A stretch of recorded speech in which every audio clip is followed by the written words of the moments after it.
Srinivasa Ramanujan school ఆధ్వర్యంలో ముందస్తు బతుకమ్మ వేడుకలు వైభవంగా నిర్వహించారు. హనుమకొండలోని శ్రీనివాస రామానుజన్ స్కూల్లో బతుకమ్మ వేడుకలను డైరెక్టర్ రాజరెడ్డి, కరస్పాండెంట్ అరుణ రాజరెడ్డి జ్యోతి ప్రజ్వలన చేసి ప్రారంభించారు. ఈ సందర్భంగా డైరెక్టర్ రాజరెడ్డి, కరస్పాండెంట్ అరుణ రాజరెడ్డి మాట్లాడుతూ, బతుకమ్మ సంబరాలు ప్రతి సంవత్సరం అమావాస్య రోజున ఎంగిపూల బతుకమ్మతో మొదలై సద్దుల బతుకమ్మతో ముగుస్తాయని అన్నారు. తెలంగాణ అస్తిత్వానికి, సంస్కృతీ సంప్రదాయాలకు ప్రతీక బతుకమ్మ పండుగ అని పేర్కొన్నారు. మా స్కూల్లో జరుపుకునే బతుకమ్మ పండుగని పేరెంట్స్, పిల్లలు, టీచర్స్ అందరం కలిసి చాలా ఘనంగా జరుపుకోవడానికి చాలా సంతోషపడుతున్నాను. ఈరోజు పిల్లలందరూ చాలా సంతోషంగా రంగురంగుల పుష్పాలను తెచ్చి వాళ్ళని ఎలా పేర్చాలి బతుకమ్మను అనేది ఇంట్లోనే కాకుండా స్కూల్లో ఒక లెసన్స్ లాగా టీచర్స్ ఏదైతే రోజు చెప్తారో బతుకమ్మ సాంప్రదాయాన్ని, బతుకమ్మ గురించి కూడా పిల్లలకు మన సంస్కృతి గురించి కూడా తెలవాలి అని అన్ని పండుగలను మనం స్కూల్లో జరుపుకుంటాం. మేము ప్రతి పండుగను బతుకమ్మ పండుగ అంటే చాలా ఇంకా సంతోషంగా అందరికీ కలర్ఫుల్గా మంచి మంచి పూలని మనం రోజు దేవతలకు పూలను పెట్టి పూజిస్తాం. ఈరోజు మాత్రం ఈ బతుకమ్మను మాత్రం బతుకమ్మ పండుగకి పూలనే దేవతగా కొలుస్తాము. అన్ని రంగురంగుల పూలతో కూడి చాలా అందంగా ఉంటాయి. పిల్లలు కూడా అదేవిధంగా, పిల్లలైనా పెద్దలైనా అదేవిధంగా కలర్ఫుల్గా తయారై బతుకమ్మను పండుగను జరుపుకోవడానికి చాలా ఇష్టపడతారు మన ఆడపడుచులు.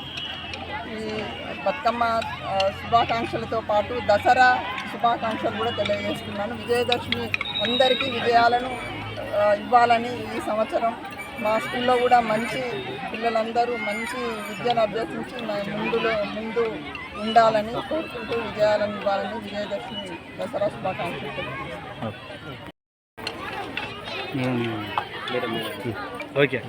ఈరోజు మన శ్రీనివాస రామానుజన్ ఫ్యామిలీ మెంబర్స్ అందరూ కూడా చదువుల బతుకమ్మ పండుగ జరుపుకోవడం నాకు చాలా సంతోషంగా ఉంది.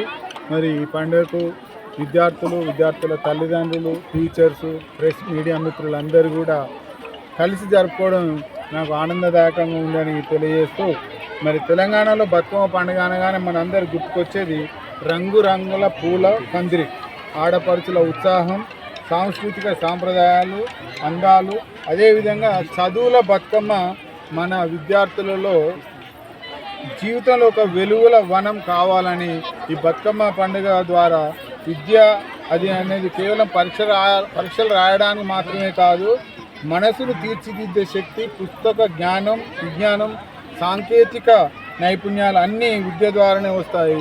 విద్యతో మన వ్యక్తిత్వం మలచబడుతుంది. అందుకోసం ఈ బతుకమ్మ పండుగకు మేము చదువు, తర్వాత స్ఫూర్తి, తర్వాత సంస్కృతి అని 3 మిళితం చేస్తూ ఈ పండుగను జరుపుకోవడం జరుగుతుంది. సంస్కృతి అనేది మన సమాజపు ఆత్మ, మనకున్న సాంప్రదాయాలు, ఆచారాలు, విలువలు ఇవన్నీ మన సంస్కృతిలో పేరుకుపోయి ఉన్నాయి.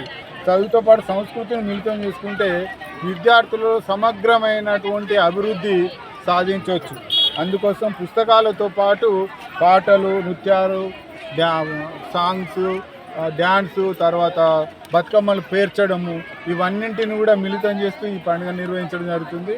మరి బతుకమ్మను పేర్చడం వల్ల పిల్లల లోపల understanding skills, analysis skills, lateral thinking, logical thinking, వాటితో పాటు ఇన్నోవేటివ్ థాట్స్, తర్వాత creativity, application skills, problem solving skills, critical thinking skills కూడా డెవలప్ అవుతాయి. మరి వాటితో పాటు ఆటలు ఆడడం, పాటలు పాడడం వలన పిల్లల లోపల ఒక ఉత్సాహం, ఉల్లాసం, ప్రేరణ కలిగి కొంత శక్తి వచ్చి ఆ శక్తి ద్వారానే విద్యార్థుల లోపల చదువుకునే అటువంటి సామర్థ్యాలు పెరుగుతాయనే ఉద్దేశంగా ఈ పండుగను ఉల్లాసంగా, ఉత్సాహంగా మరి మన శ్రీనివాస రామానుజన్ స్కూల్లో జరుపుకోవడం జరుగుతుంది.